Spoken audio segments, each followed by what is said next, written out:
people constantly talk about player exposures and stack exposures and all those kinds of things. How much should you draft of every single player? Well, I brought my buddy Pat Kerrane in today because we're going to actually dive into the teams that we've drafted so far and show our exposures and use the DraftIQ tool that we've built here at Spike Week to dive into much, much more than just individual player exposures. We were actually a little behind the scenes peek right before we were hopping on here, looking at some of the player combinations and player exposures that I have. And even Pat was uncovering some things that he has more Trey Lance unstacked teams than he thought he had. We're going to dive into all that kind of stuff, how you can use it to draft better teams, and so much more.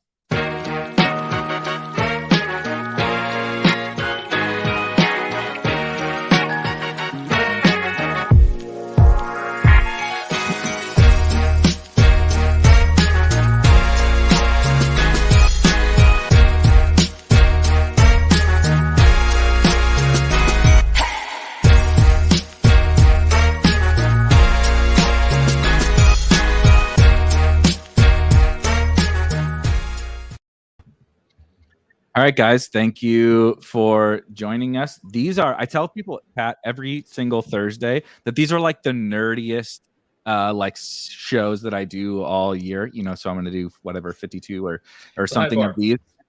And it's so, yeah, you're absolutely right. I talked about the Darrington Evans like 46 times in 2 months last year.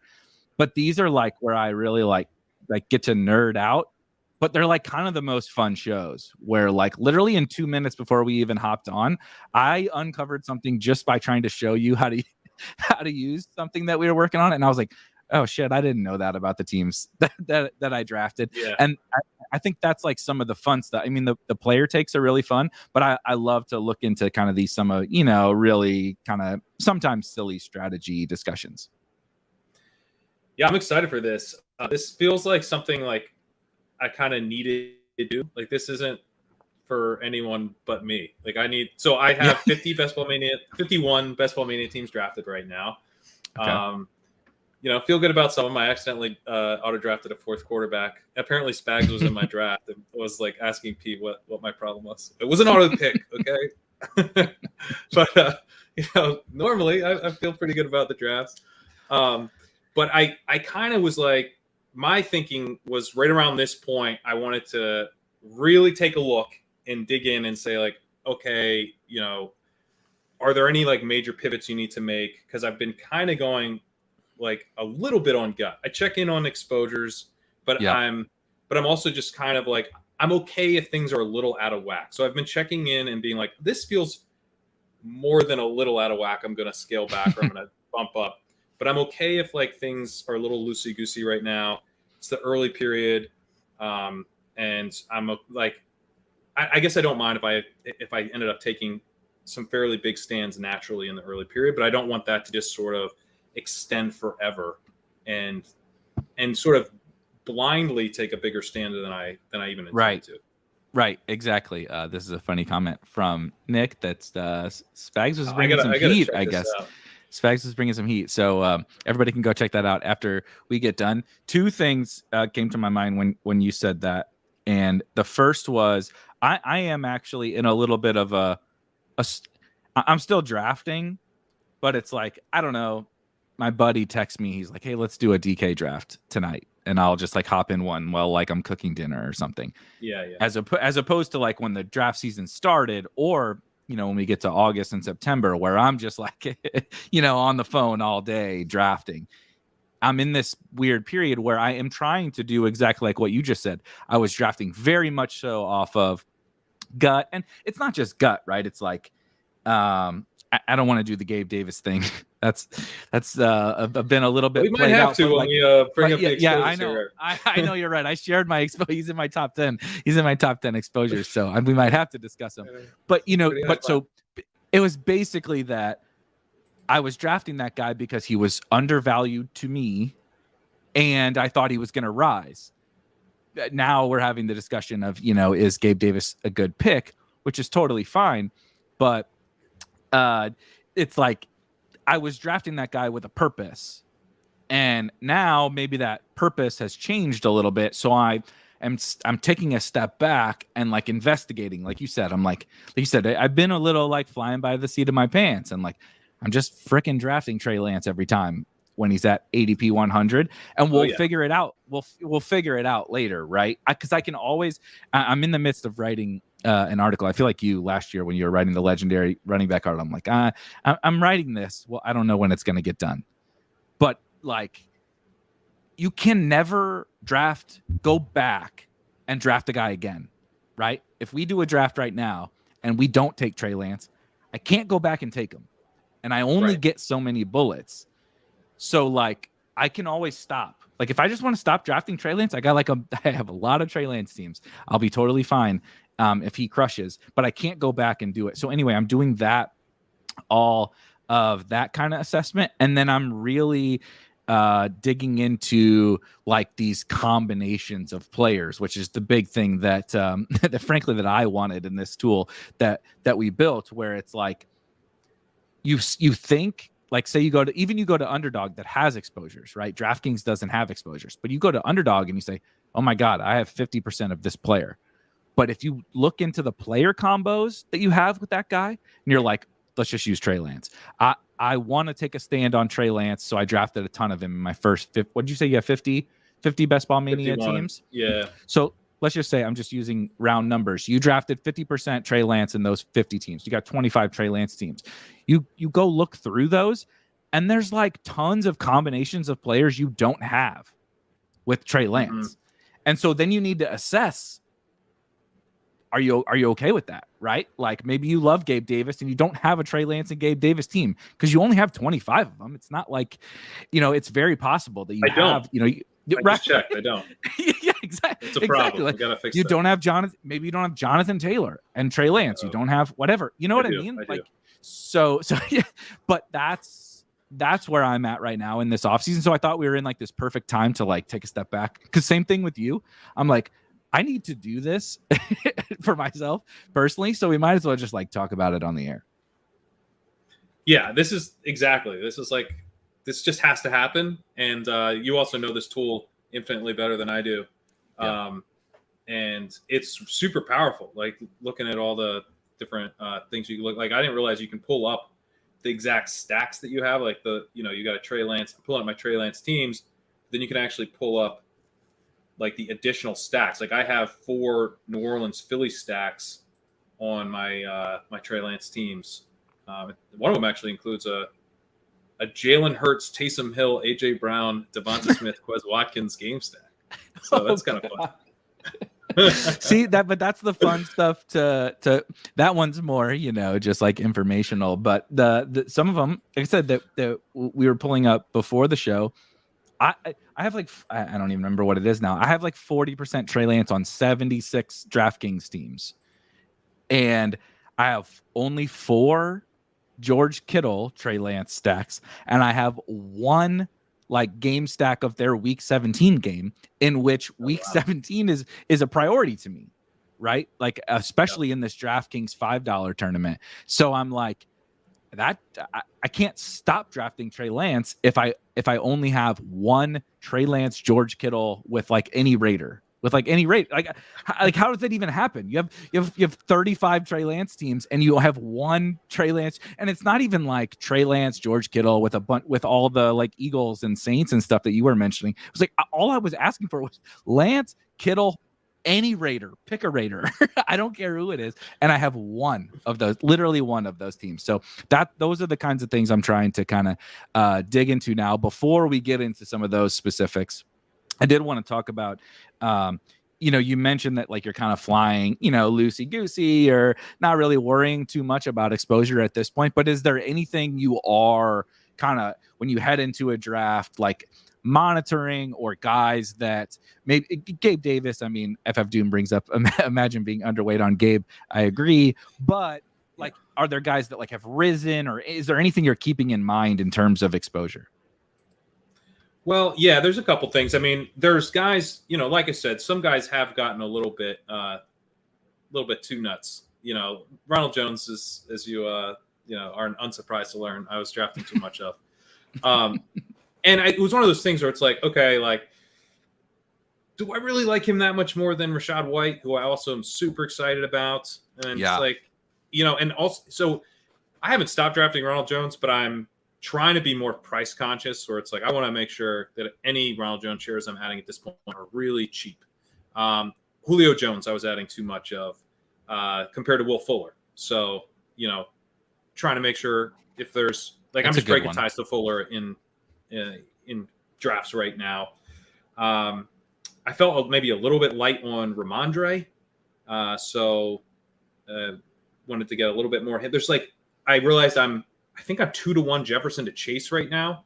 It was even slightly more than that a couple days ago. And that was when I was like, that's dumb. I need to get that a little bit closer. Even I don't mind being more Jefferson. Right. I was just going to say, even though you might want to be a little more Jefferson, you can see quickly that like 25% Jefferson, I'm throwing numbers, 25% Jefferson and 10% Chase is really not where you want to end the year at.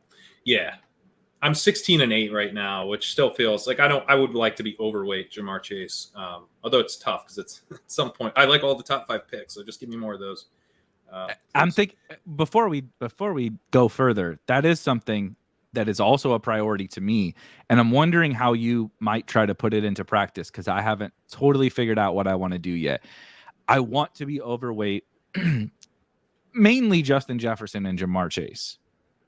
I mean, Cooper Kupp is fine. I don't want to be underweight Cooper Kupp. And like, there's this weird thing where it's those 5 guys. There's 5 first-round picks that I'm like, these guys are the stones, right? Jonathan Taylor, Christian McCaffrey, Cooper Kupp, Justin Jefferson, and Jamar Chase. And I don't want to be underweight JT and Christian McCaffrey, like as a general premise, and Cooper Kupp. But I do really want to be overweight Jamar Chase and Justin Jefferson. But when they all always go in the top 5 picks, that's not really feasible unless I just get lucky and Justin Jefferson falls to me at 7 more often than he should. Like, I know you like Jefferson a lot. How are you thinking about that? Well, so this hasn't really worked, but like one way to get overweight the group is to hope that at 6 Chase falls to you. Like if you're at 6, one of them needs to fall to you. The most likely one to fall is Chase because he is generally the 5th guy. So he's the most likely to remain. That hasn't happened for me though. I have gotten McCaffrey, I think at like 7. Or maybe it was 6. I don't think we'll get that 5. anymore. But we did. We did for a little bit. Yeah. So you basically just need to like be really okay being like underweight Derrick Henry and Austin Eckler if needed. Yeah. But those guys are so much less locked into their spots. People will take Diggs. I know for a fact they will because I sometimes do at 6. So like at 6 it becomes Kelsey will go there. Like no one's really locked into that 6 spot. So yep. Tarek asked, what about Diggs? Is he like one of your next guys up basically after the top 5? I tend to take Kelsey, but same thing. I'm already overweight Kelsey. And so you have Diggs and Devontae, and I hate all those running. I don't want any of those running backs. So I end up naturally overweight Diggs, Kelsey, Devontae, generally speaking. I'm overweight all those guys. I have 14% Diggs, 10% of Kelsey and Devontae. So not huge stance there, but yeah, I'm underweight. I'm probably in Best Ball Mania. I'm actually even with the field in Best Ball Mania on Derrick Henry, which is wild. I've drafted him 4 times. That surprises me. Well, I was very close to clicking you out of this stream and continuing it solo the rest of the way. That shocked me. Mind of a Kid did say at the top, ironically, with the Derrick Henry thing, that the last time Pat came on a Spike Week show, Derrick Henry must have fallen. I'm guessing very, very far, unsurprisingly, and he got baited. He got baited into taking him. So he got baited into taking a bad Derrick Henry team, as if there's any other kind. Right, exactly. Like, oh, damn it. I got Derrick Henry at the 13th overall pick, and that team was he probably took like Joe Mixon and Derrick Henry or something at the 1-2 turn, and that team is just stone dead. Are you taking Mixon? Yeah. I took I want to see that actually. I promise we'll pull up him into this player thing. My Best Ball Mania Exposure, and I don't know if there's an error, but nothing's coming up here. I have literally not drafted him. Not for me either. Not for me either. Oh, so 0 shares. That is how the functionality works for any subscribers. If you type into the search bar a player like on the exposures and you don't have him, it won't populate. Yeah. It only populates with the players. 0. Yeah. So because obviously the page will just like error out. And I just now learned that is the same for me with Joe Mixon. But should we talk about that? How many teams have you drafted? So that's funny. I've actually drafted 40, but I haven't pushed the last team to the tool. So we'll only see 39 today when we pull up my Best Ball Mania teams. That's and that was really not between the two of us with 0 Mixon. And then 0 Mixon, right? And that actually was not my intent. I was planning to be a little bit closer to you, 50-ish, 50, 55. But I've just been hitting more drafters and DraftKings drafts right now because I just feel like both of those markets are a little bit more inefficient at the moment. And like the only reason I would be drafting Best Ball Mania is like because I need to get my drafts in. And like I don't want to be drafting 5 at a time or whatever, come late August. So I've just been focusing on the other sites. But how are you approaching those drafts? Like right now, we're talking about player exposure, but like draft exposure. How are you approaching drafts right now? I didn't really do much DraftKings last year because I was so turned off by the ticket thing 2 years ago. Yep. But I'm back in. Seems like, I think, were you the one saying that they're not doing that? 100% confident. Okay. I feel so that makes me feel a lot better. I do want to step in and say I know a lot of people are worried about that. It pissed me off. I maxed that tournament. I am an avid DraftKings supporter and player. I'm drinking out of a fucking DraftKings cup here. Like I play a lot on DraftKings, and no one bitched more than me when they did the ticket thing. And I have been assured repeatedly from the people that I talk to at DraftKings that they understand how bad of a mistake they made 2 years ago, giving away those free tickets at the end because the contest was going to overlay. And they're more than happy, basically. If overlay happens, but they're not going to do that again. I don't know that overlay is going to happen. I've been firing at this $20 contest, and it's like, I don't know, it's like 40% full or something by the ball. It's crazy. Yeah.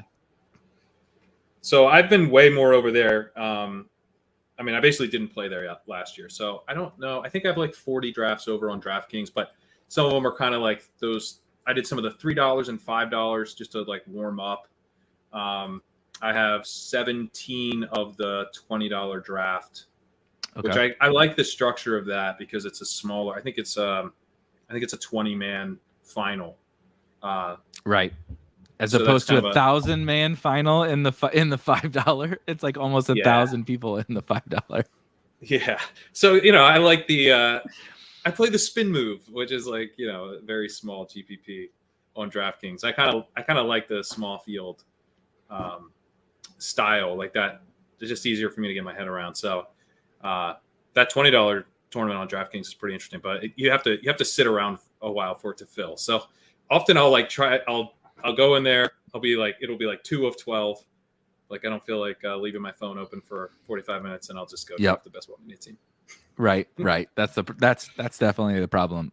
With anything above like $5, that's all. Anything in best ball that's $5 or below is probably going to snap fill. Like on any site, basically. Yeah. Even like Drafters launched this $2 tournament. You could get in one right now. It's going to fill pretty quickly, but anything above like $5 takes a little bit of time. So last thing before we start to really just dive into some of our maybe chaotic exposure is, are there any specific players that you have changed your mind on in terms of your exposure? Obviously you talked about the Jefferson Chase thing, but like there was a player, in May when we started drafting that you were like, I'm taking this guy constantly, that now you're backing off, or the other way too. You mentioned Ramondre as one example of that.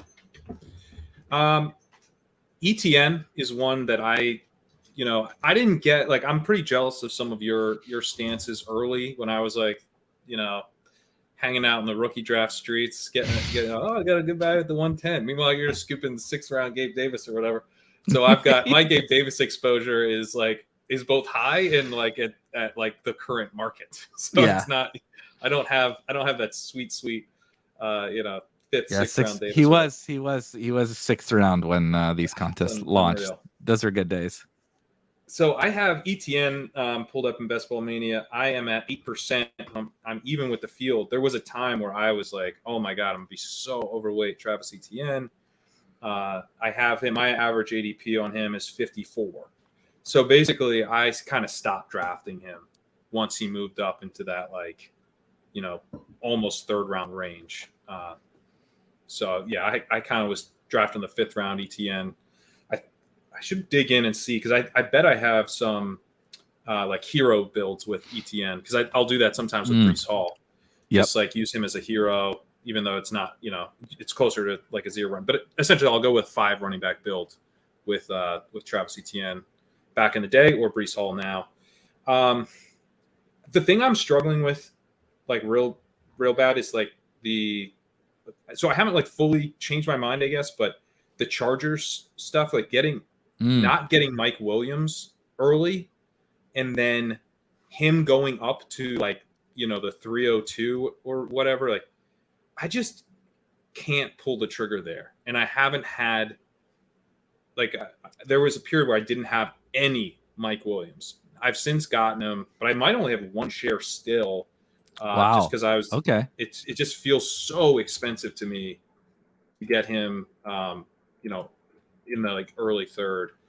I got him at pick 35. I have 1 share in Best Ball Mania at pick 35. So that's but in general, I don't want to fade the Chargers, obviously. So I'm trying to figure out is this kind of Williams Cup connection going to start to get a little shakier? Is more normies come in? Yeah. Does that push Mike Williams down the board a little bit? Can I get him? Can I get Mike? I'm okay paying a late third round price if I have to. But I also am okay paying the early to mid price if that's the only price I'm ever going to get. So that's probably the biggest thing I'm trying to think through of a guy who I'm currently fading, but I'm not intending to take a big fade stance against. It's so funny you bring that up. And part of why I have sort of stopped drafting on Underdog. Again, you see here, this is, for those that are not aware, this is our DraftIQ tool. You see this here on Spike Week. I have uploaded all of my teams to the tool, and so it breaks all of this stuff down for me. And so I've drafted 39 Best Ball Mania teams. And if you, shameless plug for 2 seconds, so I have 135 teams I've drafted on Underdog in general. Right. So there one backyard. Let's see what the backyard best ball team is. Who do I have on the backyard best ball team? I got to dig into my rookies and sophomores here. Oh, Calvin Ridley. Okay. Dead team. Calvin Ridley, Michael Thomas. I drafted a bad backyard best ball team apparently. But anyway, you can see everything, right? Sophomores and juniors, the super flex, right? You want to see the super flex here. I don't know anything about my super flex teams. Oh Jesus, these are worse. Jarrett Patterson was my stand in the super flex, who is now gonna get cut by the Washington football team. Mitch Trubisky, another one of my guys in the original super flex, right? The big board super flex. But anyway, you can see all these teams. We're here to talk about Best Ball Mania and such. And it's funny because you're like, I can't get Mike Williams, but I drafted an overwhelming majority of these 39 teams in the first few days of Best Ball Mania. And Mike Williams, you see here, we have a column for my average ADP for Mike Williams is 45. So he's, like you said, he's going at the 2-3 turn now. I have 33% Mike Williams, so 13 teams, but it's all at pick 45-ish. And so to your point, I'm like, great. I don't know. I'm like, if I get to 150, right, I'll be give or take at the field of Mike Williams if I never draft him again, basically. And like, am I comfortable with that? I don't know, probably. But you'll be you like don't feel a little tiny sliver overweight, even if right. You never take exactly. it. And it's the same thing with Gabe Davis. I mean, Gabe Davis is my highest owned player, and it's pick 54, 55, as opposed to what he's probably going to get memed into the third round or something like that. And so, anyway, this is where you can see all that kind of stuff. But the Mike Williams thing was funny because that's exactly where I was like, he's like the shining example of why I drafted early and stuff. Erik, dude, there's an infinite. I've had to say this on like 20 streams. There's something about this is a fucking simulation that we're living in because only Eric's show up and comment in the chat. It's Eric's and Paul's. That's it. That's it. No one else. Yeah, and this is an Erik with a K, which is very weird. Also, there's another Erik. I believe he's actually an Erik B, but he's Erik with a C, like ERIC. His last initial is B, right. And that's what he shows up in as the chat. His username on Drafters, he shows up for every Drafters draft, is never drafted RBs. Is his username on Drafters. So this is all just like a total mindfuck when I show up for this. But anyway, Erik, thank you for asking. This is literally Spike. This is legitimately the YouTube channel that you're watching, Spike Week here. This is our DraftIQ tool. It's a premium product for $25 a month, but you can see anything and everything you want to see about your teams, and that's kind of what we're going to use today to digest some of this. Yes, Derek. Yes, technically that is close to Erik. That's true. Close. He's close. That's true, Derek. He said close. This is also funny. Calvin Ridley is probably watching the stream because he's probably bored. He's got to get his money in good. A year off. So what I wanted to start doing is literally I don't give a shit. We can look at my exposures, like if anybody in the chat has questions, if you have questions, and I'll just kind of like spitball about some things and we can just see where it goes, right? Because obviously, as you see here, this is just like literally my top exposures. Gabe Davis, right? The meme king is one of my highest owned guys, but as Pat said, as Pat said earlier, I was getting him much later. You see over here his current ADP is 47. I was getting him, we're closing in on around later, and so I was just smashing that draft button. In a different vein, Donta Foreman is a late round running back. I'm probably still going to keep drafting, even though he's my second highest owned guy, because he hasn't like really risen. Right? He's actually gone down 4 picks since my general average ADP, which I mean it's pick 200, so it doesn't matter too much. But same thing with Kyler. I'm curious about your take with Kyler. You guys talked about him on the show last night, where Davis had a really terrible reason for why he was drafting Kyler or why he was drafting Kyle Pitts was so he could set up the Kyler week 17 correlation, which is generally, because I also sometimes do that. Generally not what I would recommend even as a week 17 bro, but I love Kyler, and it's very interesting to me that we get a superstar elite rushing quarterback in the 60s now that's falling, right? Yeah. And so I don't know if there's any kind of. Are you saying that's high because we can get Trey Lance later? Is that what you mean? Well, obviously, yes. But Trey Lance is. Where is Lance? So Lance's ADP 84.5 now. You see, I mean, I've gotten 91. Good. I like that. I've gotten good value on Trey Lance, but like it's probably not even as. I mean, look at like Darrell Henderson, like average. My average difference of ADP on Darrell Henderson, I was getting him in the 160s and he goes at 138 right now. Right. So these are the kinds of things though that I want to investigate, where I'm like, I still really like Darrell Henderson, but I have 30% Darrell Henderson. To your point about like Rachaad White and Rojo, it's like, I don't know, I can break a tie of somebody else in the 138 range when I need that running back. Yeah, I'm at 22% Darrell Henderson, but I have a worse price. I got him at 142 overall. Trey Lance is funny. I have 24%. I got him at 91.83. Yeah, it's slightly better price. How the hell? But you have more. Clearly, I was reaching. Clearly, I was reaching on Trey Lance. I can't help myself. Yeah. I was the guy last year, like literally doing shows. Like we have to push and try to get as much value as I can. And you have better value on Trey Lance, the one guy I want to take a stand on. By like 0.4. Wait, so what were you at, Kyler? Yeah, so I have Kyler. I'm at 18%, and I've gotten him at pick 62. You've actually taken a lot more stands than me, which makes me feel like a coward. So I'm going to just start drafting. I do like the idea of like checking in on your percentages and then just like going way harder at the guys who are already going at. That does seem pretty on brand. But I think Kyler Murray is a great pick. I think like these elite quarterbacks are really intriguing to me. Osimo had the article about how important Week 16 is. You've got 2 small field GPPs that you need to win, and you need to win them. You need to finish first in Week 15 and then first in Week 16. So it's a very small field GPP, but you have to win that GPP. And I think it's probably pretty helpful to have an elite quarterback score hitting your lineup that, in both Week 16 and Week 15.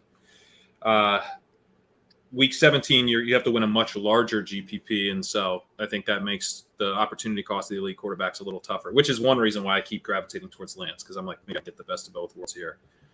Not giving up a really premium pick. But, Kyler, I think Lamar, those top-end quarterbacks who aren't super highly priced, even as Mahomes has begun to fall a little bit, I think they're all really interesting. Yeah, I think so too. FF Doom piggybacks that with like Kyler and Lamar. I mean, just that rushing upside for those 2 guys at their price is pretty crazy. I'll be honest with you, I didn't even see this. This is hilarious. So there's the upside of drafting early, right? You get Gabe Davis. You get Gabe Davis at a great price. You get Mike Williams at a great price. You get MVS at a great price. And then you take a stand on David Bell, who falls 45 fucking picks from where you are taking him. And you have 30. Well, just wait until they get Jimmy. Once they get Jimmy, you'll be okay. Please, God. I just so that this is not such an insanely red number. That has got to be one of the highest worst stands anyone's ever taken is guess what? You're taking him at pick 147. He's now going in the 17th round. You moron. So yeah, we can't win them all, but that is David Bell. One thing that we'll get into some of the like exposures, which somebody asked. Eric says, can you sort for combinations of players? We will get there, I promise. But that like jumped out to me when I like kind of start to look is you mentioned the Eagles, and I was again a similar situation where I was not necessarily right about the player, but right about the ADP shift from Miles Sanders, where I was smashing Miles Sanders. He was outside the top 100 picks when we started draft season, and I thought Dallas Goedert was also a good pick. He's actually fallen a little bit, and then just the fact that Debo and Kittle are so much more expensive that Brandon Ayuk is my like de facto stack partner with Trey Lance, and I don't even really have good value on him, but I think this 30% is just like I do still want to stack Trey Lance even if I'm only skinny stacking him with one person, so it just like becomes Brandon Ayuk. And you kind of mentioned this, that was like, I'm just drafting, right? I've just done these 40 drafts, and this is just what happened. It wasn't like I set out to have this much Brandon Ayuk. It was just like, I don't know, I need a 49er to go with Trey Lance. Yeah. I'm in a similar boat. I have 24% Ayuk. I don't have a great price on him. I got him at 81, so a little ahead of ADP. But it's like, I think I'm that way with all these 49ers, where I have Kittle at 24% as well. Lance at 24. I guess no surprise that Kittle, Lance, and Ayuk are all at 24% together. Lance I've gotten good value on, but the others I'm like reaching for slightly, which probably makes a little sense. I mean, I think the Kittle ADP is kind of crazy. Nuts, so yeah. How is he falling? Where is he? I got him on here somewhere. He's at 50.7 now. Let me find Kittle. So I don't have good value on Kittle, but because I can't ever let him get to ADP, he keeps falling in ADP. Like I'm amazed that I have 21% George Kittle. I'm amazed that I even have let it get to 49 because 49 feels egregious to me. I don't get it. So apparently I knew the 49ers were going to be a part of my whole process, but if we're going to keep letting George Kittle fall into, the 5th round or whatever, it's really hard for me to pass on him. I'm going to move over. Can you pull up Kevin's comment here? Because I need to go on a rant. Please do. So I just did a podcast, a good football show for NBC. And we were talking about guys who can't stop drafting, pick Trey Lance. And our producer jumped on after the show and was like, so you really think Jimmy is definitely out of there? And Lawrence, who's very sharp on the show, was like, I haven't been drafting him that much just because like I kind of want to see, that Jimmy's definitely out of there. Like, so you're seeing like there is a discount on Lance right now. Like, just wait, Kevin. Just wait, man. Like he's coming for Burrow once Jimmy's not there. Oh yeah. He's coming for Burrow. So, I mean, if you think he's overhyped now, like, and it won't even be us hyping him because, like, I'd rather draft him I'd much prefer to draft him in the 8th. But there's going to be, I think there's a contingent that's not fully on board now, but is intrigued, drafting some of them. And it's just going to be very hard to, like, what's the counter argument to him, always going ahead of Tom Brady once Jimmy Garoppolo is elsewhere, 100%. I'm not. I talk about Trey Lance so much. I'll let you carry that torch for this small like this hour. I'll let you. That's what Bullock says. Kevin, you came to the right stream, baby. If you wanna shit on Trey Lance, you are in the right place because you're definitely. Well, gonna get someone to reply. Right. Trey Lance could have a terrible year. I'm just saying, like in terms of closing line value. Like now's the time to draft Trey Lance. Like it's sort of last call on Trey Lance. You're not going to get as good of a value. He's not. You're not going to get him in the late 8th, right? If you're right, you probably have to take him in early 7th if you want Trey Lance on that team. But if you're in the late 7th, getting Trey Lance now is going to be a lot easier than it will be. Probably mid August or later. Yeah, I mean, as we move over to this exposures page, if you click over to the exposure tab, this is my favorite. I think this is everybody's favorite page in the tool. But like obviously you see over here, like I have 11 Trey Lance teams. I want more than that. I was doing a little bit of kind of like what Pat said with trying to push it to get proper value when like this dude was going outside of the top 100 picks. I don't think people understand. He was going outside of the top 100. He's now in the 80s. It's going to continue to rise. I have him ranked 75th overall, and I adjust my rankings for ADP. So that's like, honestly, he's not the 75th overall player for me. He's absolutely higher, but I'm not going to put him 50th or whatever overall when he goes in the 80s.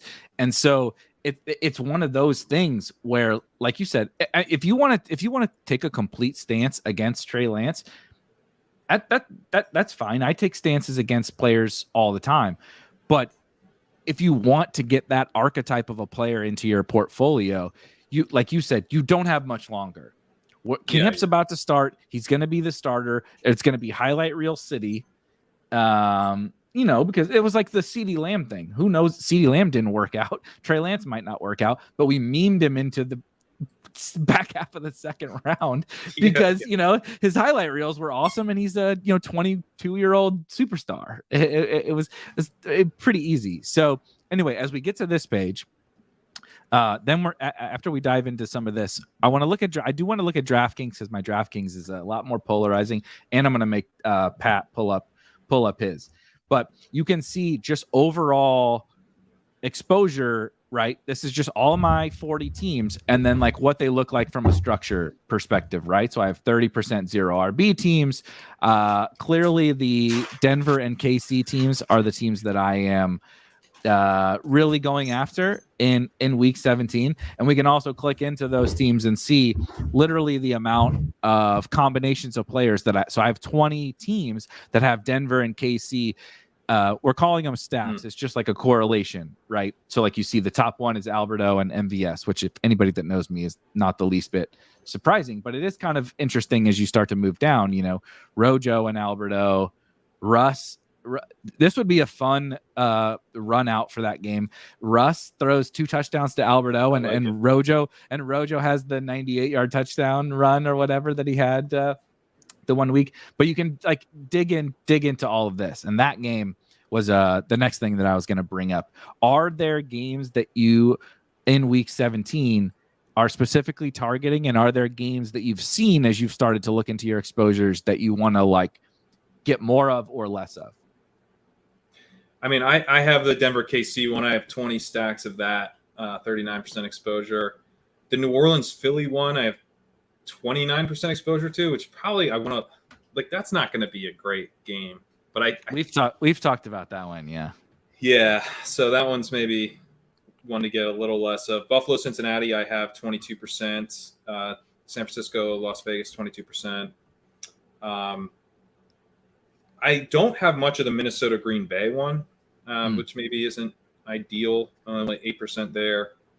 I only have 10. I only have 4. I only have 4 teams, and 2 of them are AJ Dillon and Justin Jefferson. Oh God, Kirk Cousins, KJ Osborne, and AJ Dillon. Who the fuck drafted that team?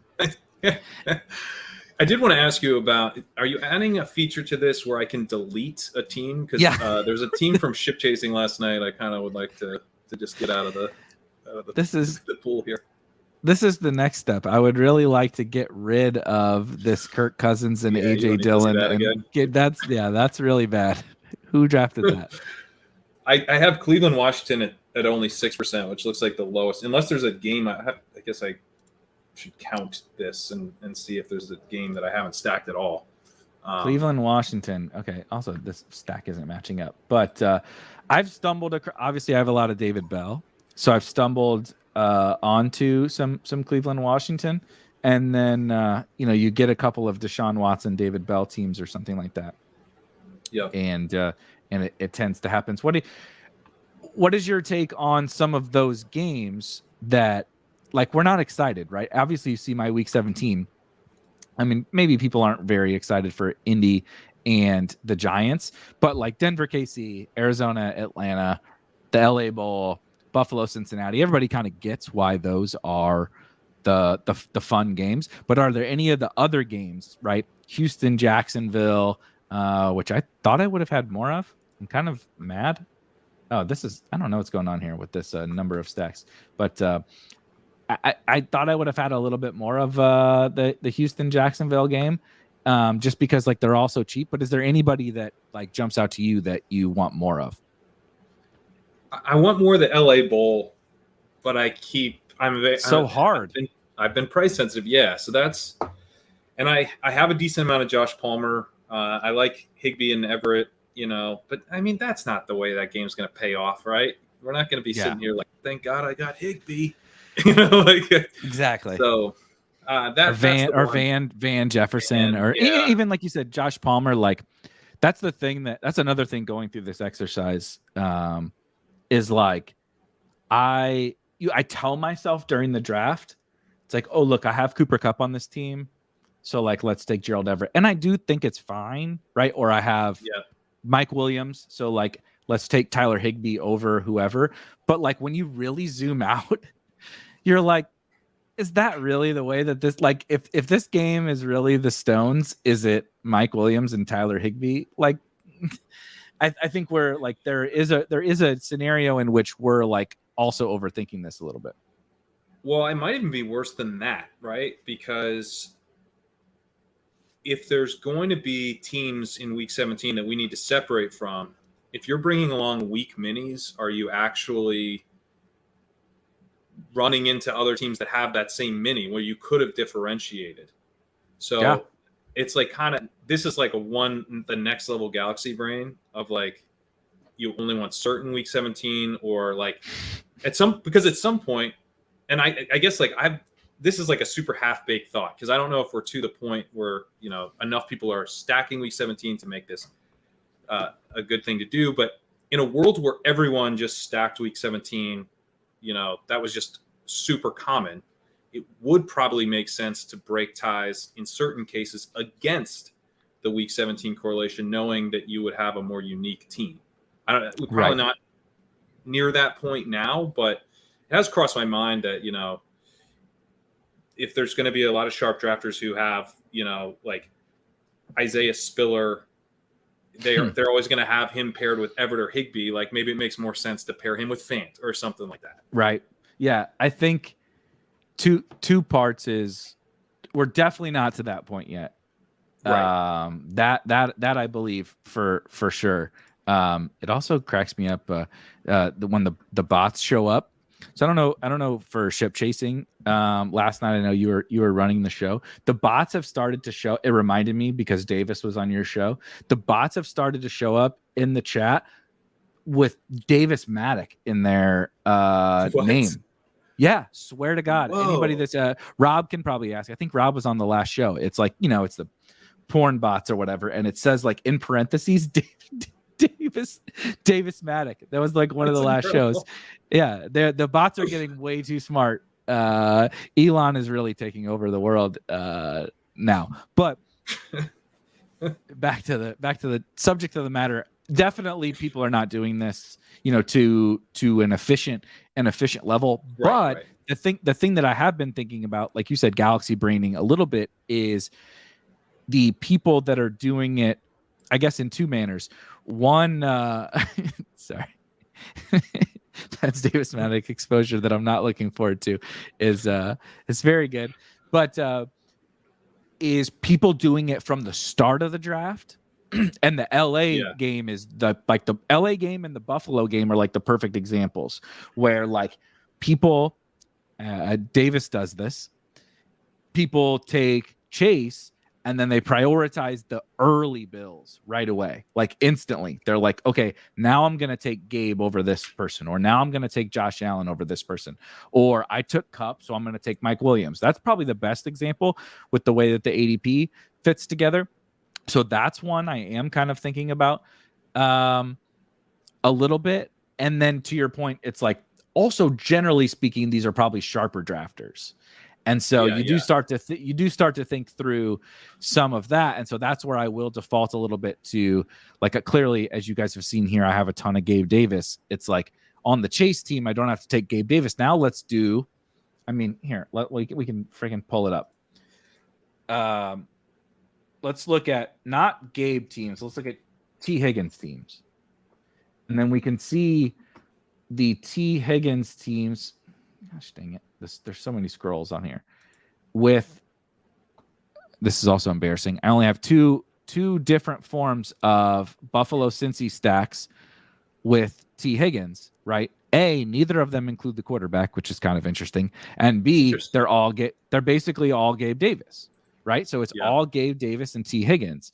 So now we're galbraining this thing, right?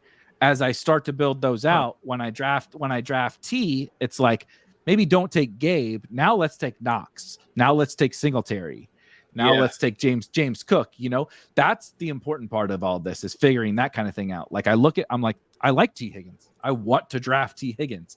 But then you're like, when you start correlating from the top without looking at it at this level, you don't really know what you have. Also, what an insane team this is. Dawson Knox and Gabe and Chase and Higgins, but neither of the quarterbacks. I found a Josh Allen, Dawson Knox, Gabe Davis, Isaiah McKenzie, Jamar Chase, Jamison Crowder, T. Higgins. I may have gotten carried away. That's the other thing you find out really, really quickly. Is you sometimes you really do Crowder and McKenzie. Yeah, exactly. Sometimes you do get a little bit carried away. Mine is always with I will find teams where I'm like, I did Jalen Hurts and Miles Sanders and AJ Brown and Dallas Goedert, and it's like it's one thing to like include the super cheap receivers. It's another thing to include the running quarterback on a run first team and the running back and the second round wide receiver or whatever. So that happens to me. Erik, I would just to answer your question. You do not have to manually enter lineups. We are in the process of getting this. So it's a browser extension. You download a browser extension, click some buttons, and it sends your teams into this tool. So all you have to do is log in then, and it will automatically populate. Kind of like a lineup optimizer for DFS is kind of what I would translate it to. We're waiting to get approved into the Google Chrome store, which will make that process, like if anybody has Chrome extensions, like so much easier. But they don't love gambling or fantasy, companies, so it takes a little bit longer. But we are working on it. I cannot get away from this Gabe Davis YouTube account that keeps popping into every stream and saying negative things about himself. He came on the hot dog stream and we were about to take him, and he pops up with a comment that says, don't do it.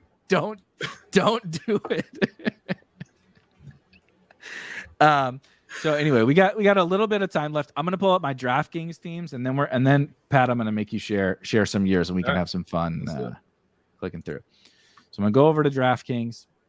I'm gonna go straight to the exposure step. I've only drafted in the $5, so I was interested in the fact that you drafted in the $20. I've only drafted in the $5. And if you thought my stands on Underdog were big, sorry, to go back to Underdog, I was just curious about your structures. Oh yeah. I can go back to it. Okay. I think this is cool. These build and the structures as well. So one thing I'll say is we're actually tweaking these a little bit because they were. So I believe 0 RB is no running backs until the 6th. I think we might have bumped it up to the 5th. I'm trying to keep these basically in line with current ADP where they make sense, right? When Travis Etienne is a 6th round pick versus a 3rd round pick, the dynamics have changed a little bit. And so these obviously do not add up to 100% because the definitions don't cover every single possible permutation, but we are adding like elite quarterback teams. So if you've drafted elite quarterbacks, elite tight ends, all that, we're adding that in here and we're tweaking these definitions. So I think the percentages are going to go up, but still I think they're representative enough of where you're at, like directionally. Nice. Yeah, I'm you know what? I've drafted 10% robust, which I hope is hyper fragile. But yeah, I've drafted 10% of that. 22% zero running back, 14% hero, 12% dual. 12% dual, you said. So 22% dual and robust, and then like 40% of zero hero. Yeah, I'm at 36% zero hero. Oh, okay. 12 dual, 10 robust. I don't know where my other percentages are. They're probably like Breece Hall 0 running back teams. Right, exactly. Which that's where it gets caught up. Is Breece Hall either 0 or hero is generally where it gets caught up, is in that range, or a like a dual or robust team that finds that 3rd or 4th running back in a range that doesn't fit our definitions, basically. Right. That's another thing I'll do. I'll do a dual where I get like, if I get Connor, I've gotten Connor in like the 3-4 turn or something. That's a dual for me. Yep. Right. And we, and so the awkward part of the definition is it's 2 in the first 3 rounds. So if you get him at the 401, it's the same structure, but it doesn't meet the definition. That's just the unfortunate part of how this goes. But like you said, I think it's directionally pretty accurate. And the first time I looked at it, like you said, I'm like, I literally have like intentionally backed this number down on robust, because the first time I did it, I was like, oh, like the first like 10 drafts, I had 2 robust teams, and I was like, okay, this is literally not my intention. But like you said, you're just going with the flow, and these things happen when you do drafts. All right, let's look at DraftKings. Yeah. So anyway, like you're, joking about that I'm taking greater stands. You want to see some stands on DraftKings. 51% Hollywood Brown, 45% Trey Lance, 42% Darnell Mooney, which we'll get to in a second, as you can quickly see why that has happened. 38% Zay Jones, which I don't think you are a fan of Zay Jones. 36% MVS, 36% Kyler, 32% Chris Evans, and then again, here's the fields. Mm-hmm. So that's one of my games, and in why a lot of these are the way that they are is because I am specifically targeting some games for week 17, mainly like games that I think are underpriced and the upside in them is greater basically than their cost on DraftKings. And that is very much so the case on DraftKings specifically. Like Underdog, like I don't know. I didn't even see Darnell Mooney on my screen on Underdog, but here you see Fields and Mooney because I can get Fields in the 11th round or whatever and Mooney in the 6th or 7th. And then I can load up on that game, and there's a million Lions that I can go and draft. Like when I go look over here, I have 50% of my teams have some form of a Bears Lions stack, and actually Swift Mooney is my number one, right? And then like Fields, Swift, Mooney, like that. I love that pairing. Like I can get second round DeAndre Swift, and have him as a bring back to a Fields Mooney stack. Like that's one that I'm prioritizing specifically on DraftKings, right? So it's actually a correlated thing. I like Swift on Underdog, but he's so much better on DraftKings with the pass catching. So like it turns into this, like my entire exposure changes on DraftKings, even though like that's not even necessarily my if someone said like, oh, do a video of your top plays, it's probably none of those guys. But in this tournament and on this site, they are my guys.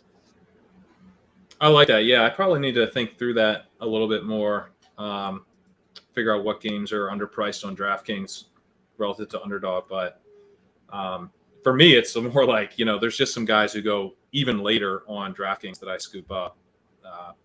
Just kind of like my favorites at better prices. Who's your favorite? 39% T Higgins. Okay. Let's look at my T. I don't know how much T I have. So 16% T. Who's your next highest owned player on DraftKings? Well, so my highest is Will Fuller at 51%. Jesus Christ, Pat, you're gonna do this again? I have 0 T Higgins and Will Fuller teams, and you probably have like 20. I mean, look, I have a lot of Gronk on DraftKings, which are all dead, so that's no fun. So also this could age about as well as that take, but I think Will Fuller's like going to play football this year, and I have him at an average. He's actually cheaper now, so if you want to follow my lead on this, feel free. I have average price of 198. Like you've got the extra, you got 2 extra roster spots to fill, full PPR. I don't know, man. I do have 18% Will Fuller, so I'm clearly with you. I just happen to not have T Higgins and Will Fuller. How have you been handling those guys? But Will Fuller is the perfect example because like no one actually knows if he's alive. Yeah. It's like an agent could text Julio or Gronk right now and like actually get an answer if they wanted like a statement. It's like no one has heard from Fuller since like January when he posted one Instagram photo of his hand straight messed up. How are you handling some of those guys? Because I ask, they're all falling in price, right? So like, are you buying down, or are you like now because you're already overweight Fuller, but he's falling? How are you handling kind of that weird situation? I'm still taking him because, and on Underdog, like I had probably too much Jones compared to Fuller. I think Fuller's the higher upside of the two. And I do think that, I've thought about this from listening to your stuff partially. It's like, if we're drafting now, like, why are we drafting now? And I'm trying to do more 0 running back teams, as you've talked about, but also like pretty easy to imagine a world in which like the whole point of drafting right now is to get like Will Fuller because he goes somewhere incredible, right? If he goes to the Chargers or something. I'm not saying that's likely, but there's a decent chance he lands. There's a very good chance he lands somewhere. There's a decent chance he lands somewhere good. And Jarvis Landry's going, like, Jamison Crowder is going, what, in like the 12th or 13th round? Jarvis Landry's going ahead of that. And those weren't, I mean, Crowder's on the Bills, but he is currently catching passes from the second team quarterback. So right. He's on the second Isaiah team. McKenzie. He's Isaiah McKenzie's backup, and everybody is. Yeah, exactly. I'm not saying he will be. I'm not, sorry to the Jamison Crowder. I'm not sorry. The Jamison Crowder donkeys are going to get what's coming to him. It's totally fine. But people are jumping at the chance to get Jamison Crowder. As you said, he's going pick 133, and then you go to Fuller and he's going at pick 210, and it's only because we're in this area of the offseason where we don't know. Yeah. Right. I mean, I'm open to the idea. I've overdone it, I'm open. Yeah, of course. Of course. It is hard for me to just not take guys like Fuller when I see the appetite for a guy like Crowder, who is a worse wide receiver. Crowder's a professional wide receiver. I don't actually mind Crowder. Like, I think it's fine if you want to take Crowder, but I don't think it's like an amazing value. Yeah. And I think we could easily see Fuller in that same range or higher if he lands on a good team. Do people have some good Will Fuller takes in the chat? At least we know he'll land in a dome or good weather. That is one thing we have learned from Will Fuller was that that's why he signed with the Dolphins, because he is not interested in playing in the cold weather, which is funny. Also, Travis says, why do you like Will Fuller? I think he's going to play football this year. First. Well, at this price, that is literally all you need, because it is Will Fuller. Like, he's good, he's young enough, and I think he'll play football this year. At this price, I don't need any other information. Yeah, I know. And that's the crazy thing. Somebody said, do you want a guy that might get, Eric said, do you want a guy that might get cut or Fuller? Isn't that crazy? Like, last year we were chasing Will Fuller up into the 8th round or something like that. And 2 years ago, the same thing. And 2 years ago was obviously a smash before the PED suspension. But now it's like Will Fuller or whatever, Justin Ross was not left. So I read the Athletics preview today for the Chiefs final 53 roster. They mentioned Josh Gordon. They mentioned Doris Fountain. They did not even list Justin Ross. It's like he wasn't even on the roster now. It's not a great sign, and he's going in the 18th round. Like, he gets drafted regularly. So, Will Fuller versus Justin Ross. I'm rooting for Justin Ross. I think it'd be awesome if he has a good year, if he makes the team. But, like, most likely scenario is that Justin Ross is on the practice squad. Most likely scenario is that Will Fuller plays a decent amount of football this year and looks decent while doing it. Most likely scenario is probably that Justin Ross never plays professional football. Yeah, unfortunately. I agree. I'm rooting for him, but the Justin Ross thing is kind of funny. It's not as bad here. We're looking at DraftKings. It's not as bad here, but on Underdog, people have chased up Justin Ross a little bit. So we talked about T. Higgins. I was just gonna pull up what we talked about like super quickly before, where I was just pulling up some guys, and I kind of mentioned it at the top, but like, these are the kinds of things I'm trying to do, and there's like probably an infinite amount of combinations, but I'm running through them with like what I would call like my priority guys, right? So Trey Lance is obviously one of those guys, and as we wrap up, to determine how I want to approach them the rest of the year, it isn't just like, oh shit, like as you see here, I have 45% Trey Lance. It's not just, do I have 45% Trey Lance? It's, let's look at the Trey Lance teams. Let's look at what teams I have with Trey Lance, and I'll do the one we did earlier with George Kittle, right? Clearly I like Trey Lance. I have nearly 50%, but I only have 4 teams in this tournament with Trey Lance and George Kittle. That's probably a little bit worrisome, right? And then, as we've talked about, I am very much so prioritizing week 17. And I look at my week 17 teams, and I say, well, that's weird. I only have 1 Trey Lance, George Kittle with any Raider. Like, pick a Raider.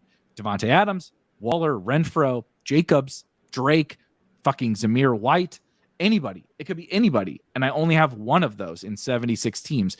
And so people just talk about exposure in a way like, oh my God, you have 45% Trey Lance. It's like, yeah, but I haven't even reached the surface of all the combinations of Trey Lance teams that I want. And that, your Trey Lance exposure has peaked. I haven't even begun to peak. Yeah, right. Exactly. Like, what do you know? I only my highest exposure stacks with Trey Lance are actually Khalil Herbert, Amon-Ra St. Brown, and Jamison Williams. This is not what I planned to have happen when I set out to take a stand on Trey Lance, right? And so I'm not saying keep smashing Trey Lance at cost, but I am saying when someone says, yeah, well, yes, I am. Technically, yes, that is what you're saying, though, right? Bad example. Let's use Hollywood. Because I actually don't. I haven't looked at this either.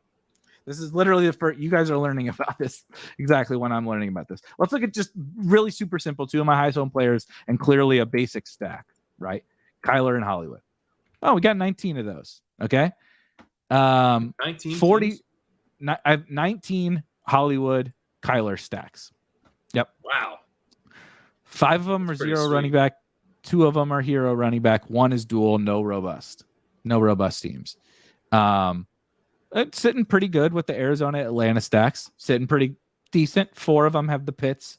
4 of them have the Pitts bring back, which is a priority to me. So hang on, because you drafted Pitts first. You have to draft Pitts first. So you're giving Davis a lot of crap there that you didn't want to. I really fucking walked into this one. I mean, let's just be honest about what happened. You took Pitts and you started Kyler Murray. Okay, let's back out of this real fast. Producer, cut that out for the people. I'm kidding. We also don't have. There's no producers here. I do want to look at that, but yes, you're correct. Also, to be frank, I love Kyle Pitts. I'm sure you guys love Kyle Pitts, but it was just funny because it was framed in such a way. Like the moment Davis said, let's take Kyle Pitts. You know why we should take Kyle Pitts? Because it sets us up for Kyler Murray. And like you were like, that's so disgusting. Like where we have reached. But I do like that. Like, right. So I feel good about that. Tyler Algier is we're on CPAT and Tyler Algier and Kyle Pitts. I kind of would have thought there's only one Drake London team, and I actually have a good clip of Drake London. Let me look at that really fast. God damn it!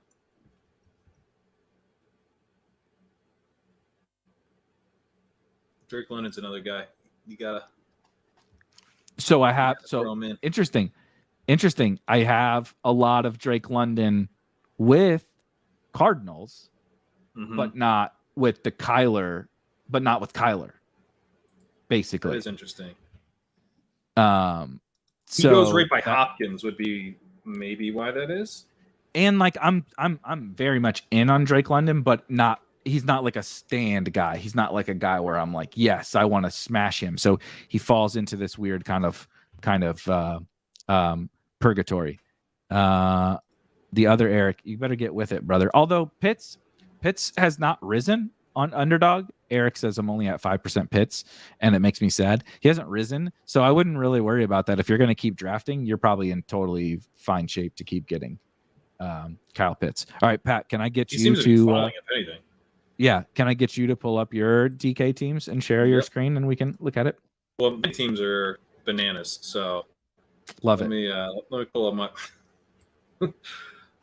I'll pull up my Underdog first. That's what I have loaded. Oh shit! Hold on. Do it again one more time. Sorry, I was reading a tweet. Where is it?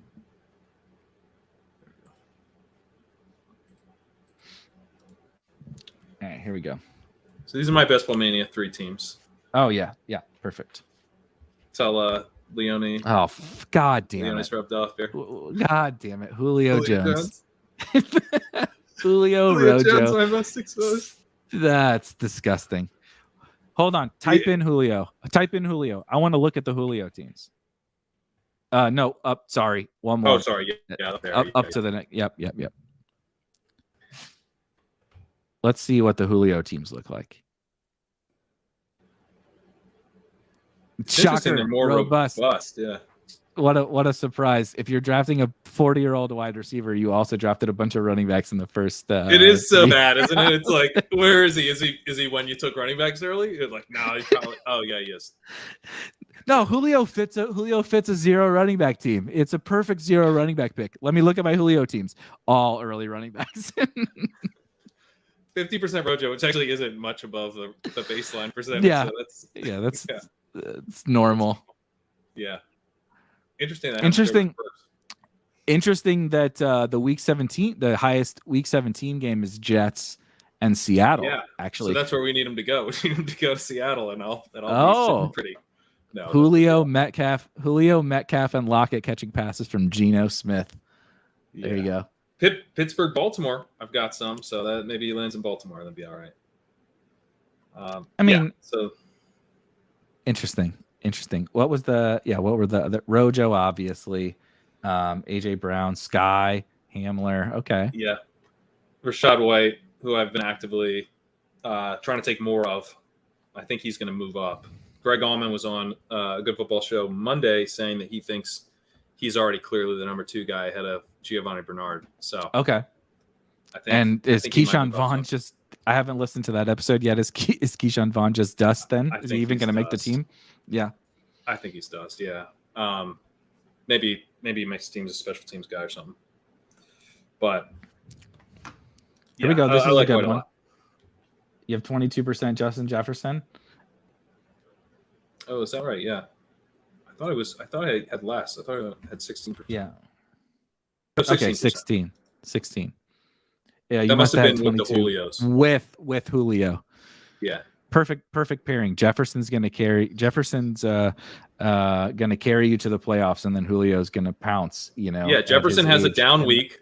Julio's hamstring is finally healthy. He catches 2 touchdowns, hurts his hamstring, and then Justin Jefferson comes back and smashes. That is good. Let's see what else is interesting here. What about sorry, can you scroll back up to the top? What about the combination of your highest owned players? This is like where I always start. I don't know if this is where we should start. Right, Julio and Rojo. Like, what does that look like? Because it's like, in theory, this is what happened to me. This is the first thing that happened to me. MVS and somebody were my highest owned players when I did this search a while back. I think it was Gabe Davis who was in the chat, if you're curious. But they were, I had like 40% of both of them, at the time when I looked into this, and I had like 2 teams with both of them, right? You're sitting okay, I think, here, right, with nine teams fine, right? of Julio. Yeah, I think it's totally fine. But like, when you start to look into that, I was like, what the fuck? Why are my 2 highest owned players never on the same team? Because clearly I'm trying to draft them. I also think, let's see the Ronald Jones stuff, because I think, so I've got 10 stacks. So how many teams is it? 18 teams. 10 of them have they're with the stack. Let's see those. Click on that Denver KC. Yeah, there we go. I want to see oh my God. What is that shit? Russ McKinnon, Rojo, Alberto, Judy, Hamler, and I mean, let's go. I've got this game covered, dude. I just need this game to blow up, and I got the millions. You just need the 3 highest drafted players on both of those teams to not be worth a shit. And you have every other square. You have every other spot on the roulette table covered. I hate to break this to you, Eric, but football is chaotic. This is they say to capitalize on the chaos of the season, and a chaotic scenario in which Jerick McKinnon and Ronald Jones and MVS all crush, while 3 Denver pass catchers who are all cheaper than Cortland Sutton and also Javonte Williams crush. That's pretty chaotic. I like it. Well, so I actually want to get your thoughts on this, because I'll occasionally do this, and maybe it's bad, but you'll see another one. Actually, so this one has Russ and Mahomes together, which that's fun. Yeah. Oh, and both tight ends. Plus Rojo. I like this one beneath it. I like Rojo, Hamler, MVS type when you don't have the quarterback. I like that kind of a thing. Like, give me the cheap, crazy high upside guy. I'm not opposed to Judy and stuff, but like, that's a fun one. Yeah, Rojo, Hamler, Hardman just below that. Here's one. Oh, Mahomes, baby. Rojo, Dulcich, Hamler, MVS, Sky Moore. That's pretty fun, actually. That's pretty fun. When you think about it, though, obviously Rojo doesn't have to win it for you in week 17, but he can be elevated by the fact that the offense is good. So this is just a bet on that offense. But then you have like the two cheap receivers. Yeah. Right? MVS and Sky, and the two cheap receivers from the Broncos. And it's like, what if those are the hits on both of those teams? And then you have all your your top 4 round picks are still on other teams. Like you have Justin Jefferson on that team, like that's a smash. Here's one. Mahomes, my God, Melvin Gordon, Ronald Jones, Albert L, Travis Kelce, Cortland Sutton, KJ Hamler, Sky Moore. Let's go, Chiefs Broncos. That's 8 of your 20 players are on the Broncos and Chiefs. The thing about this, because I'm not typically doing this outside of this game, but I do feel like the Broncos and Chiefs could individually be the teams that you need this year. Like it'd be with the pricing that you're getting on the Chiefs, because there is so much uncertainty, not just in the receiving corps, but the backfield. It could just be, and Mahomes is cheaper than, like, Allen's going ahead of him. Herbert's sometimes going ahead of him, or often going ahead of him. So you're getting like one of the cheaper prices on Mahomes that you will probably get in his career. And then the overall cheapest prices on his receivers that we'll probably ever get, at least in his prime. So it's easy to see you needing the Chiefs. And then also, like, you get the team change stuff with Russ. I'm bullish on Russ. I think, like, the stuff where it's like, oh, they were managing Russ for a reason. I'm so willing to bet against that.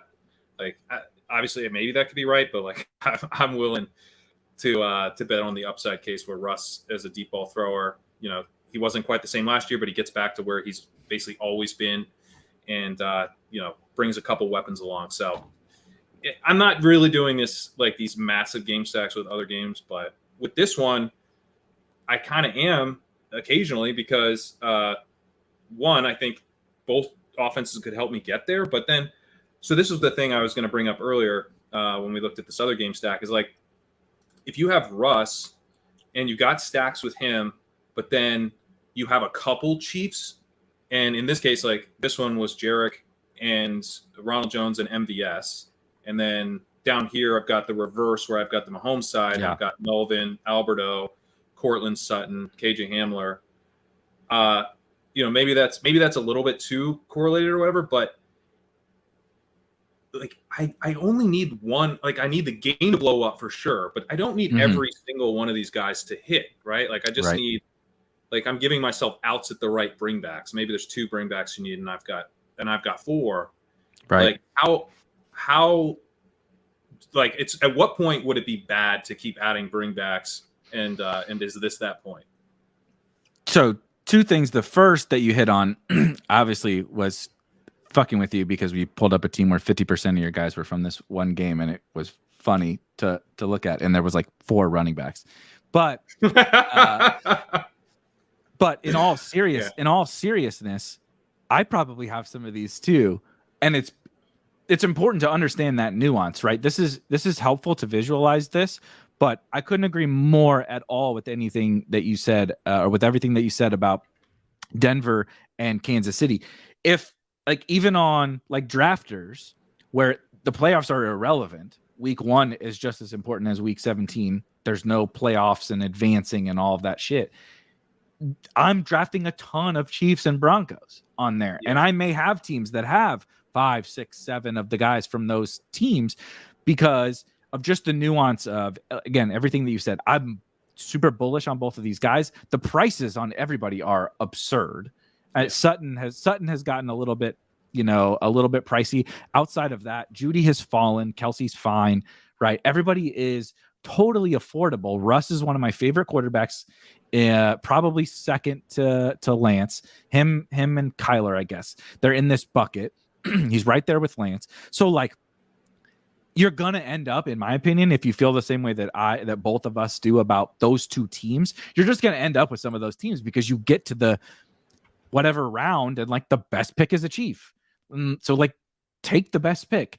And then kind of what your second part is the most delicate balancing act, the hardest part of these drafts, in my opinion, because we know we need to hit on the right game. We know we need to hit on the right teams and all of that. But like, there are clearly going to be diminishing returns in having a certain amount.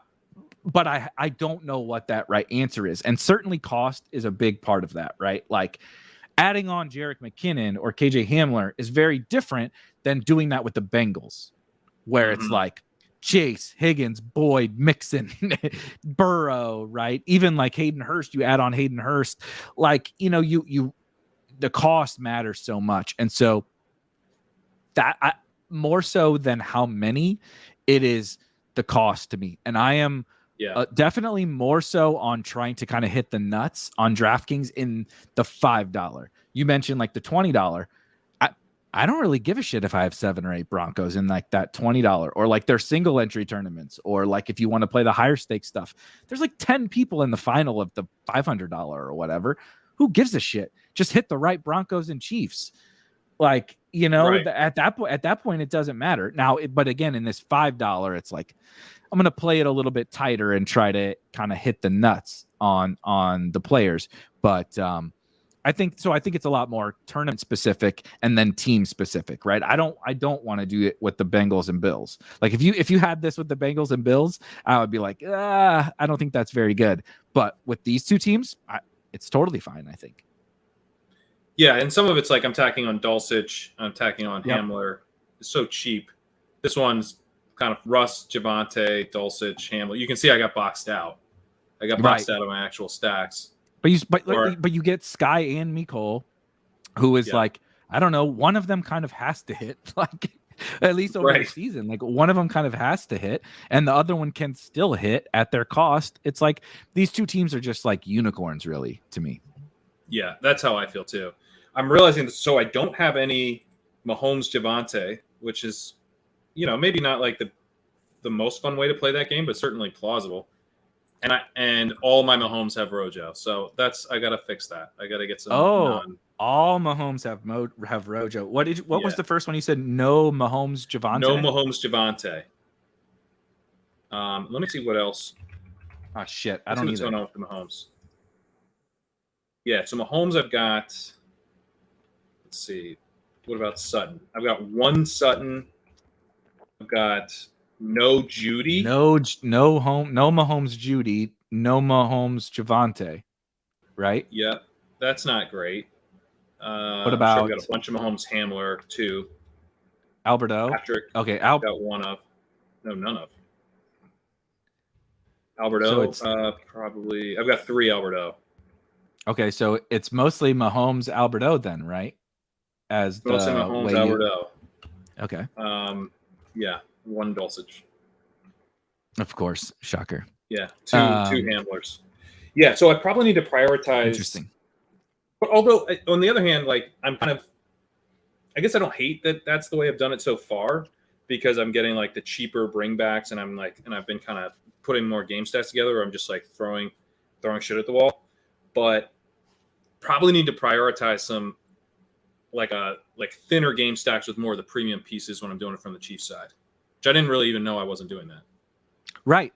That's what I've uncovered too, is like, I know I'm drafting the Broncos, but I don't draft a lot of Mahomes. Like you have 7 Mahomes teams, right? And so it's like, that's what, a little bit higher than the field. It's 14%. So, yeah. So it's not that many bullets actually, but you're prioritizing that game and prioritizing both of those teams. So then you start to look at that and you're like, okay, I just need to mix in, right?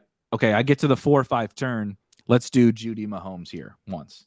Yeah. Instead of the same shit you've been taking there every single time, right? Yeah. Whoever, I don't know who you're taking at the 4 or 5 turn, but it's like, just do that twice. And it's like, okay, I'm covered, right? Like I have that situation now covered. But like, these are all these things. There's a million of these where I'm like it's been mostly I've investigated the Niners the most, because the Niners are probably my biggest stand with Lance.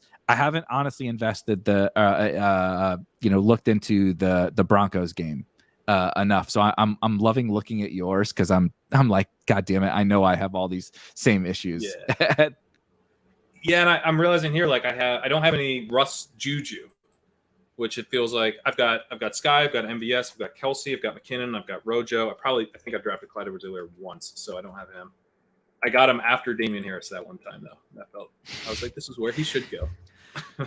That's one I do want to hop in. You know, I love Davis. He's very week 17 focused, and I appreciate that about him. But if you don't like Clyde Edwards-Helaire, you don't have to take him just because you're prioritizing this game or these correlations or whatever, right? And I think that's the mistake that people make is like we talked about this on Ship Chasing a while back, is like there is a balancing act of like, this guy projects this well for me. You know, I'm using projection because it comes from the DFS brain. I don't really mean like my actual season projection. I mean, this guy is this good of a pick for me, right? He ranks this well for me based on XYZ. I don't go out of my way to draft him if I think he's a truly bad pick just because I need a chief, right? Yeah. It's like the correlation doesn't always outweigh the pick, you know? And so I think that's important to outline too, since it seems like we're talking a lot about week 17, but I actually think we're just mostly talking about a lot about these two teams who happen to play in week 17. So I got him with Tim Patrick. So what a surprise. The two guys you fucking hate. Might as well get them both out of the way in the same team. You two deserve each other.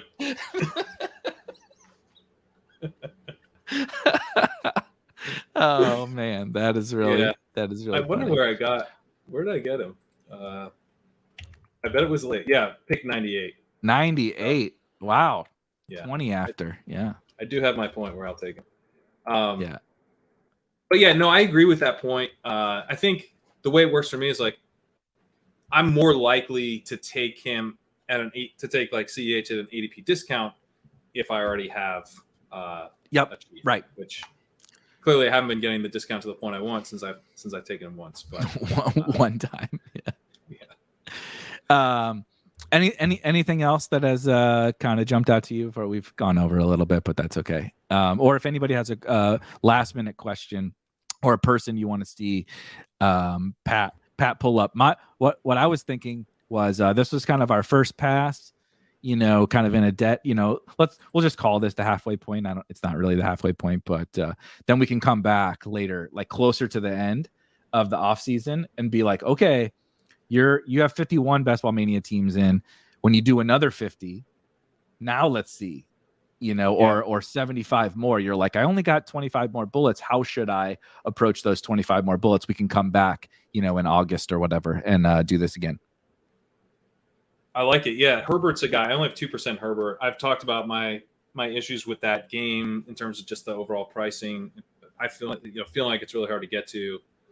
I'm having trouble getting to Mike Williams. I don't love Keenan Allen, so I guess it's no shock that then I'm not taking an unstacked Herbert. But that's like one of those things where it's not that I want to force Herbert now, but I want to just be really open to the opportunity to get some Chargers and get some Herbert. Because like this doesn't feel like it's July 7th, so I think it's okay to be underweight Herbert right now, but I don't want to go into week 1 with like a 4% Herbert exposure or something. That just seems like needlessly risky.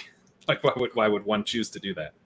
I'm very similar, and that's another one. I'm glad you brought that up because I haven't figured out yet how to approach it really, because I don't like Herbert at cost and I don't like his weapons at cost, but I love the offense. It's like it's one of the weirdest situations maybe in the entire player pool right now where I'm like, I really hate Keenan. I don't know if I've taken Keenan.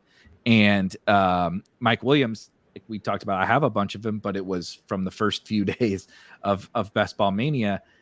And so I don't know what the right approach is, but I know I need to figure that out like in the next month or something.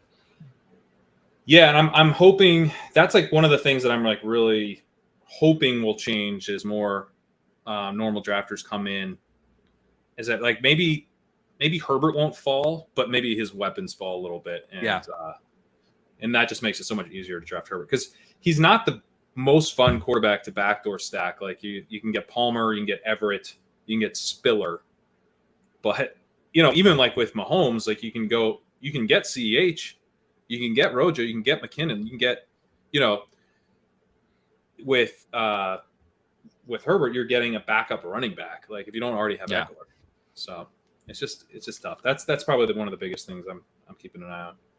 Was there any last thing like another specific player maybe that you like have not that you like have looked at your exposures and said, oh man, I want to get more of this guy, but maybe last night you talked to Ben and Davis and they changed your mind on somebody, or just some of your research over the last couple of weeks has been like, I think I like this guy now or whatever.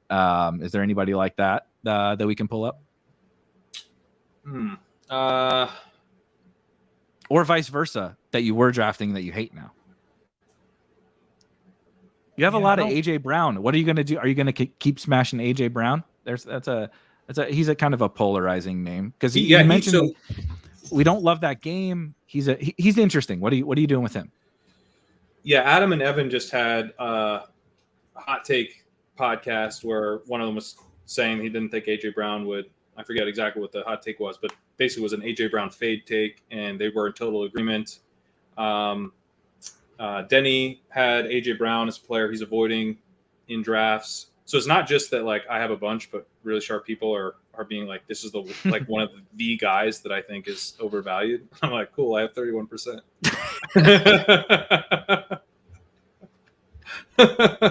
So yeah, I mean that's got me thinking a little bit. But I mean, I don't know. Like, I just did a dynasty startup in the FFPC format, and AJ Brown went wide receiver 4. And that format is a pretty win now type of format because of it cuts down, I believe, to 16 skill players. So it might even be 14 skill players. Can't remember off the top of my head, but it's very shallow. Yeah. So you really, you got to prioritize stars, and you got to prioritize like, more of a win now structure generally, or a mindset.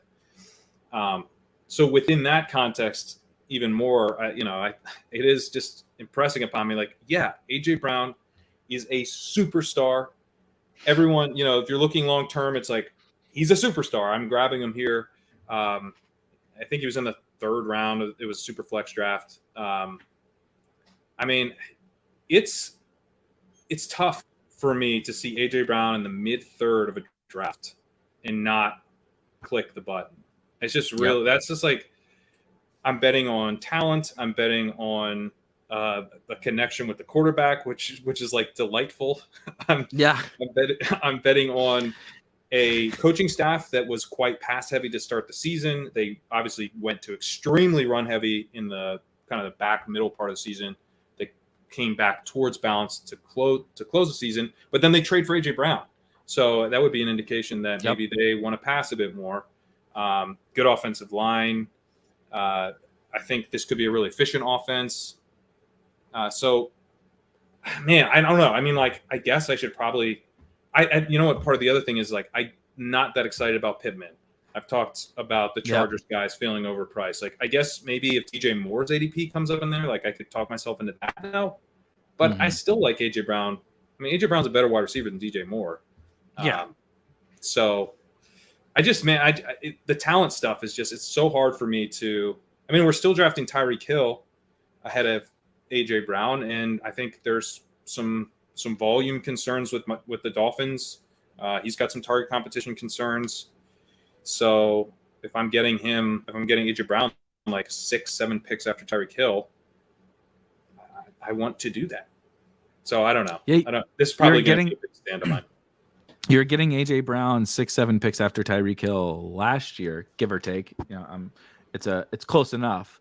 Last year when he was on the Titans and Tyreek Hill was on the Chiefs. And now they're basically in the same situation, as opposed to one being on the Titans and the other being on the Chiefs. And like you said, why is one, why do people have such a preference for, and I'm not saying people are like in love with Tyreek Hill, but to your point, it's a 5-pick gap and no one wants to draft AJ Brown.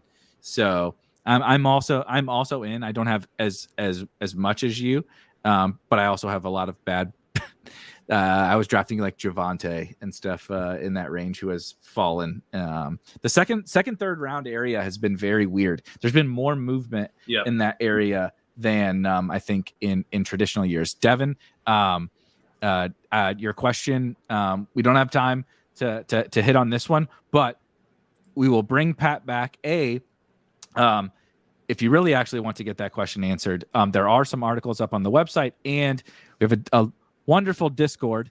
If you go to spikeweek.com, there's a link to the Discord in the header, and there's literally hundreds of people sitting in there right now that would be more than happy to talk to you about the difference between Underdog and DraftKings. And we have some playbooks and strategy articles and stuff up on the website. And I'll get to it at a different date. We just don't quite have the time to get to it today. I've taken enough time from Pat here. But like I said, I'm gonna force Pat to come back, and we'll do this again later. And maybe we'll compare. Well, I'll go back and take some notes and be like, we'll see how the exposures change, maybe how our thoughts and opinions have changed. There will certainly be like injuries and things like that have happened between now and then that totally shake this up. But hopefully everybody like got something out of this. I did selfishly. I don't know if anybody else did, but I learned a lot about my own teams and about Pat's teams. So it was really helpful. Thank you for listening to me do research for an hour and a half. But Pat, what do you got? Obviously you had chip chasing last night, but what do you got coming up? We've been doing these team preview pods where we bring on beat writers, and on Monday we're doing the NFC North. So check that out. A good football show. Love it. And I want to shout out Ship Chasing that Pat is on Wednesday nights. It's one of my personally favorite shows. If you're watching, you probably are already watching it. But last night was absolutely incredible because I've been giving Ben shit for this Jarvis Landry obsession. It's so weird.